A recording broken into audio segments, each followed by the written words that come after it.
Skoliosis. Kayak pernah denger, tapi itu sebenarnya apa sih? Kok bisa kena skoliosis? Emang bahaya? Bisa diobatin gak sih? Sini, aku jelasin. Jadi, skoliosis itu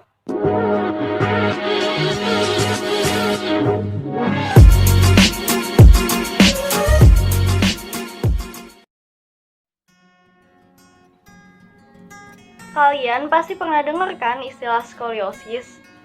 Istilah ini itu masuk di pelajaran IPA kelas 4 atau kelas 5 kalau nggak salah. Nah, skoliosis ini berasal dari bahasa Yunani yang artinya bengkok. Menurut artikel yang aku baca yaitu Wikipedia, Halodoc, dan Alodokter, skoliosis adalah kelainan tulang belakang di mana kondisi tulang belakang berbentuk seperti huruf S atau huruf C. Nah, contohnya itu seperti gambar di sini. Normalnya tulang punggung itu lurus. Kalau penderita skoliosis itu tulang punggungnya bengkok. Kayak gini.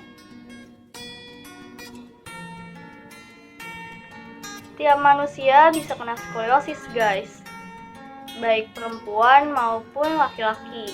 Tapi biasanya skoliosis ini ditemukan pada perempuan yang sedang atau belum mengalami pubertas sekitar umur 10 sampai 15 tahun.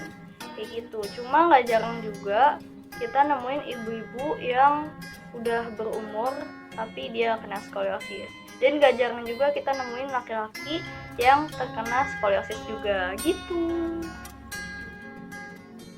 Oke, gejalanya itu biasanya kelihatan banget di pundak, punggung, dan pinggul. Kalau di pundak, dia nggak simetris, yaitu tinggi sebelah kayak aku gini. Nih, ini sama ini tuh tinggi sebelah gitu. Nah, terus kalau di punggung itu biasanya ada punuk di bagian punggungnya di area tulang belakangnya itu. Itu kalau di pinggul, dia biasanya ada tonjolan tulang di satu sisi pinggul atau lekukan pinggulnya ini nggak sama kayak gitu. Jadi ada yang lebih cekung sebelah, ada yang kayak cuma segini, terus ada yang lebih cekung. Itu bisa jadi skoliosis gitu. Tapi nggak boleh self diagnose ya guys. Oke, dari yang aku tahu dan aku baca, itu skoliosis dibagi jadi 3 penyebab. Yang pertama ada skoliosis idiopatik, yaitu skoliosis yang kita nggak tahu nih penyebabnya apa. Tahu-tahu skoliosis aja gitu kalau bahasa kitanya. Dan skoliosis ini sulit untuk dicegah. 80% penderita skoliosis termasuk skoliosis idiopatik. Yang kedua ada skoliosis kongenitas yang disebabkan oleh ketidaksempurnaan proses pembentukan tulang belakang saat di dalam kandungan.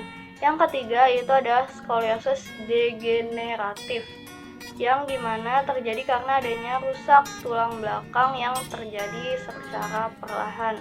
Biasanya baru ketahuan kalau kita udah lansia, kayak gitu guys.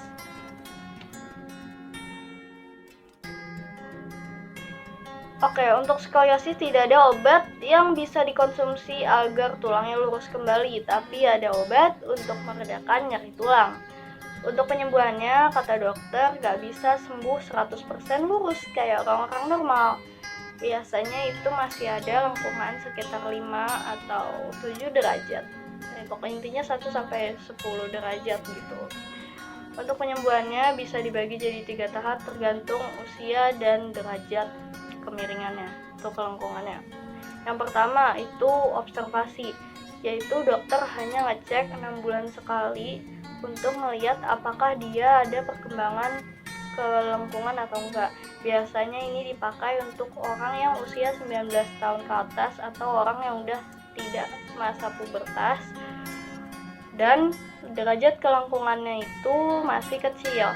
Nah, yang kedua itu ada ortosis, yaitu tahap terapi. Biasanya itu fisioterapi atau menggunakan brace seperti yang ada di video aku sebelumnya.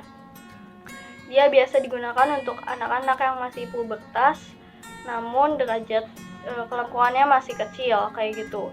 Dan yang terakhir itu ada tahap operasi.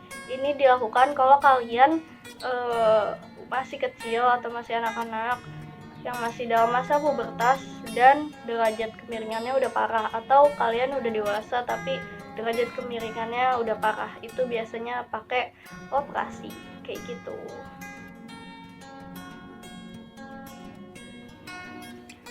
Nah, skoliosis ini bisa dicegah. Yang pertama, kalian jangan sekali-kali di meja nulis terus kayak miring kayak gini gitu. Itu emang enak banget guys, cuma nggak boleh. Itu bakal bisa bikin tulang kalian bengkok. Yang kedua, jangan bawa tas di satu sisi. Jangan kayak belaga jadi anak yang sok keren, sok hits gitu. Tapi ujung-ujungnya kalian skoliosis. Jangan kayak gitu, apalagi tasnya berat dan kalian cuma bawa sebelah. Itu nggak baik guys. Terus jangan berdiri satu kaki terlalu lama. Jadi kayak kalau misalnya kalian dihukum guru gitu loh, suruh berdiri satu kaki yang kayak gini gitu, atau kayak gini, kayak gitu, tuh nggak boleh, karena itu bisa bikin kalian skoliosis juga.